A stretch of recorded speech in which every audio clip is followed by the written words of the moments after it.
আসসালামু আলাইকুম। এখন শুনবেন সংবাদ শিরোনাম।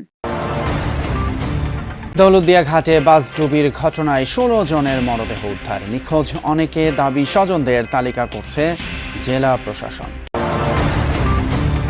৭১-এর কালরাত্রি স্মরণে নানা আনুষ্ঠানিকতা। স্বাধীনতা দিবসের আয়োজনের জন্য প্রস্তুত প্যারেড গ্রাউন্ড ও জাতীয় স্মৃতিসৌধ, থাকছে কয়েক স্তরের নিরাপত্তা। জ্বালানি তেলের সন্ধানে পাম্প থেকে পাম্পে ছুটছে মানুষ। পরিস্থিতি মোকাবেলায় প্রধানমন্ত্রী জরুরি বৈঠক, দাম না বাড়ানোর নির্দেশনা। আসসালামু আলাইকুম। এতক্ষণ দেখছিলেন সংবাদ শিরোনাম, এখন দেখবেন বিস্তারিত। শুরুতেই মর্মান্তিক দুর্ঘটনার খবর। রাজবাড়ীর দৌলতদিয়ায় ফেরিতে উঠতে গিয়ে নিয়ন্ত্রণ হারিয়ে পদ্মা নদীতে পড়ে যাওয়া বাসটি ৬ ঘন্টা পর তোলা সম্ভব হয়েছে। বাসের ভেতর থেকে উদ্ধার হয়েছে নারী এবং শিশুসহ ১৪ জনের মরদেহ। এর আগে উদ্ধার হওয়া ২ জন চিকিৎসাধীন অবস্থায় মারা যান। এতে মৃতের সংখ্যা দাঁড়ালো ১৬-তে। নিহতদের মধ্যে নারী ১০ জন, পুরুষ ৪ জন এবং শিশু ২ জন। বুধবার বিকেল ৫:৩০টার দিকে দৌলতদিয়ার ৩ নম্বর ফেরিঘাটে নিয়ন্ত্রণ হারিয়ে পড়ে যায় বাস। এরপর কয়েকজন যাত্রী সাঁতরে পাড়ে উঠতে পারলেও বেশিরভাগ যাত্রী আটকা পড়েন বাসে। এছাড়াও ১১ জনকে গুরুতর আহত অবস্থায় উদ্ধার করে গোয়ালন্দ উপজেলা স্বাস্থ্য কমপ্লেক্সে ভর্তি করা হয়। নিহত এবং আহত যাত্রীদের বেশিরভাগই ঈদের ছুটি শেষে ঢাকায় কর্মস্থলে ফিরছিলেন বলে জানিয়েছে পরিবারের সদস্যরা।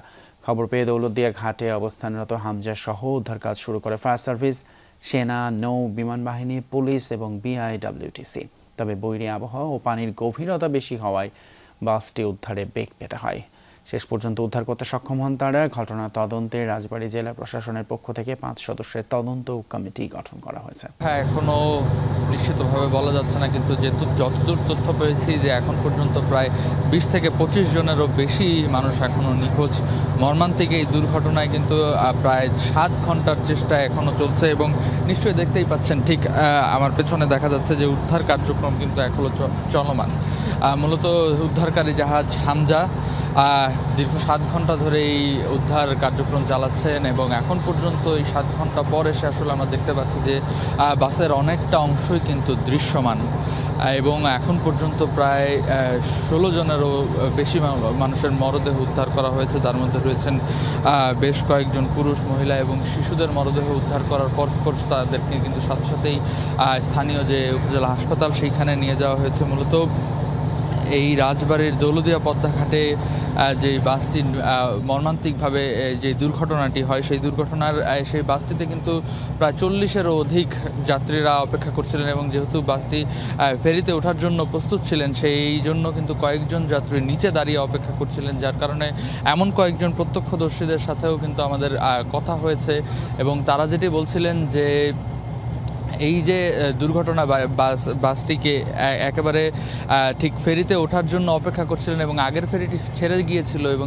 যার কারণেই কিন্তু সেই অপেক্ষাটি ছিল এবং ঠিক অন্য একটি ফেরি আসার সাথে সাথেই সেই বাসটি চলতে শুরু করে এবং এক পর্যায়ে কিন্তু নিয়ন্ত্রণ হারিয়ে সেটি নদীতে পড়ে যায় এবং তারপর থেকে এখন পর্যন্ত অতিবাহিত হয়েছে প্রায় ৭ ঘন্টারও বেশি সময়। পুলিশ, সেনাবাহিনী, বিজিবি এবং নৌ পুলিশ সহ সবাই একত্রে মিলে উদ্ধার কার্যক্রম চালাচ্ছে। নিস্তব্ধ এক রাত, যে রাতে ঘুমন্ত বাঙালির উপর নেমে আসে বিভীষিকা। পাকিস্তানি হানাদার বাহিনীর আক্রমণে প্রাণ হারায় ঢাকা শহরের হাজার হাজার মানুষ। ১৯৭১ সালের সেই নির্মম ২৫শে মার্চের রাতেই সূত্রপাত হয় বাংলাদেশের স্বাধীনতা সংগ্রামের। সর্বাত্মক যুদ্ধে ঝাঁপিয়ে পড়ে বাঙালি। আজ সেই ঐতিহাসিক দিন। এই উপলক্ষে ঢাকা বিশ্ববিদ্যালয় জুড়ে নেওয়া হয়েছে বিভিন্ন কর্মসূচি। শহীদ মিনারে গণহত্যা দিবসের আলোর মিছিলে অংশ নেন বিভিন্ন শ্রেণী পেশার মানুষ। মহান মুক্তিযুদ্ধে শহীদদের স্মরণ করা হয়। এই রাতেই ঢাকা বিশ্ববিদ্যালয় এলাকা হয়ে ওঠে হামলার অন্যতম লক্ষ্য। ছাত্র, শিক্ষক, নিরস্ত্র মানুষ কেউই রক্ষা পায় না সেই নির্মমতা থেকে। মহান স্বাধীনতা দিবস আজ। মানুষের শ্রদ্ধার ভালোবাসায় সিক্ত হতে পুরোপুরি প্রস্তুত সাভারের জাতীয় স্মৃতিসৌধ। ভোরে রাষ্ট্রপতি এবং প্রধানমন্ত্রীর শ্রদ্ধা নিবেদনের পরই সর্বসাধারণের জন্য খুলে দেওয়া হবে সৌধের দুয়ার। দিনটি উপলক্ষে জাতীয় স্মৃতিসৌধে ৩ স্তরের কঠোর নিরাপত্তা বলয় তৈরি করেছে আইনশৃঙ্খলা বাহিনী। এর মধ্যে জাতীয় স্মৃতিসৌধকে ধুয়ে মুছে ফুল আর রং তুলির আঁচড়ে প্রস্তুত করেছে গণপূর্ত বিভাগ। এদিকে ১৮ বছর পর অনুষ্ঠিত হতে যাচ্ছে স্বাধীনতা দিবসের কুচকাওয়াজ, যেখানে রাষ্ট্রপতিকে সাথে নিয়ে উপস্থিত হবেন প্রধানমন্ত্রী তারেক রহমান। তেলের অপেক্ষায় পাম্পের লাইনে কাটছে ঘন্টার পর ঘন্টা। জ্বালানি তেলের খোঁজে প্রতিদিনের মতো এক পাম্প থেকে আরেক পাম্পে ছুটেছেন গ্রাহকেরা। ভোর থেকেই রাজধানীর বেশিরভাগ ফিলিং স্টেশনে তেলের জন্য দীর্ঘ লাইনে দাঁড়িয়েও মেলেনি কাঙ্ক্ষিত জ্বালানি। দুপুরের পর নগরের বেশিরভাগ পাম্পগুলোই বন্ধ করে দেওয়া হয়। পাম্প কর্তৃপক্ষ বলছে, রেশনিং করে জ্বালানি দিয়ে কুলানো যাচ্ছে না। ডিপো থেকে পর্যাপ্ত তেল না দেওয়ায় খুব বেশি সময় সরবরাহ করা সম্ভব হচ্ছে না বলেও জানান তারা। আমাদের অকটেন এবং পেট্রোল জ্বালানি তেল শেষ হয়ে গেছে। দুপুর থেকে এই অবস্থা রাজধানীর বেশিরভাগ পাম্পে। সবাই লাইন ধরে দাঁড়িয়ে থাকবেন না। এরপরই চলে ছুটোছুটি কোথায় মিলবে তেল। আবার যেসব পাম্প সকাল থেকে তেল সরবরাহ করে যাচ্ছে সেখানেও দীর্ঘ লাইনে দাঁড়িয়ে চালকরা 3 থেকে 4 ঘন্টা দাঁড়িয়ে দাঁড়িয়ে তেল পাচ্ছেন তারা। জ্বালানি তেল পেতে এই ভোগান্তি এখন নিত্যদিনের স্বাভাবিক চিত্র হয়ে দাঁড়িয়েছে। একটা সময় ছিল সব অফিসে যাওয়ার আগে আমি নাস্তা করবো, খাবো, এখন আমার ওইগুলো বাদ। এখন ফার্স্ট চিন্তা থাকবে আমার 1 সপ্তাহ ফুয়েল নিতে হবে আমাকে। বলার আসলে ভাষা নাই। আমরা যারা অফিসগামী আছি আমার জন্য আরো কষ্ট হয়ে যায় জিনিসটা। সকালে আসছি 3 ঘন্টা হয়েছে, অনেক বাজে অবস্থা। এরকম আর কি গাড়ি চালানো প্রবলেম। নগরীর বেশিরভাগ পাম্পে রেশনিং পদ্ধতিতে জ্বালানি দিচ্ছে কর্তৃপক্ষ। এতে সন্তুষ্ট নয় চালকরা। 2 ঘন্টা লাগায় আমরা 10 লিটার তেল 10 লিটার তেল থেকে আমরা ডিউটি করতে পারি, আমরা 100 কিলো গাড়ি চলে। বিশেষ করে যারা রাইড শেয়ার করে তাদের জন্য এটা চরম অনেক কষ্টের একটা বিষয়। পাম্প কর্তৃপক্ষ বলছে, চাহিদা অনুযায়ী জ্বালানি ডিপো থেকে না পাওয়ায় রেশনিং পদ্ধতিতে দিতে বাধ্য হচ্ছেন তারা। আমাদের জন্য নির্দেশনা আছে যে ঠিক আছে, যতটুকু না আমরা পেয়েছি বা আমরা বরাদ্দ পাবো ততটুকু না আমরা দিয়ে থাকবো। আমাদের এখানে যেই ভিড়টা, এই ভিড় যেই মানুষের আতঙ্কটা, এর কারণে আমাদের হিমশিম খেতে হচ্ছে। এদিকে বর্তমানে দেশে 1 মাসের জ্বালানি মজুদ আছে। এই রিজার্ভ আরও বড় করার চেষ্টা চলছে। জ্বালানি তেল ইস্যুতে সরকারের সক্ষমতা ও কার্যক্রম যাচাই করেছেন প্রধানমন্ত্রী, জানিয়েছেন মন্ত্রিপরিষদ সচিব। একই সাথে প্রধানমন্ত্রী এখনই জ্বালানি তেলের দাম না বাড়ানোর নির্দেশ দিয়েছেন বলে জানিয়েছেন তার তথ্য উপদেষ্টা ডাক্তার জাহেদুর রহমান। ইরান যুদ্ধে বন্ধ হরমুজ প্রণালী বিশ্বজুড়েই ব্যাহত হচ্ছে জ্বালানি তেলের সরবরাহ। অনিশ্চয়তায় বাংলাদেশও। ঈদের ছুটিতে পাম্পগুলোতে 2 দিন বন্ধ ছিল তেলের সরবরাহ। এতে তৈরি হয় বাড়তি চাহিদা, তেল নিয়ে হাহাকার।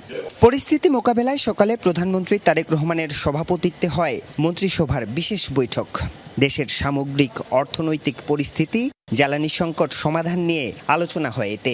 জেনারেলি 15 দিনের একটা রিজার্ভ থাকতো, তো এখন পর্যন্ত রিজার্ভ সাফিসিয়েন্ট রয়েছে এবং যেগুলা প্যানিক বাইং হচ্ছে অনেকটা, আমার চোখেও পড়েছে যাই। সকালে সরকারের 1 মাস পূর্তি উপলক্ষে সংবাদ সম্মেলনে তথ্য উপদেষ্টা জানান, বৈশ্বিক এই সংকট মোকাবেলায় নানান পরিকল্পনা নেওয়া হয়েছে। আমাদের দেশের রাজনীতি এবং সমাজ ব্যবস্থার মধ্যে যেহেতু একদল লোক এই ধরনের পরিস্থিতিকে পুঁজি করতে পারে বা পুঁজি করতে চায়, সে কারণে আমাদেরকে এই প্যানিক বাইং মনোজগতের বিরুদ্ধে আপনাদের মাধ্যমে একটা জনসচেতনতা তৈরি করার উদ্যোগ গ্রহণ করা উচিত বলে আমরা মনে করি।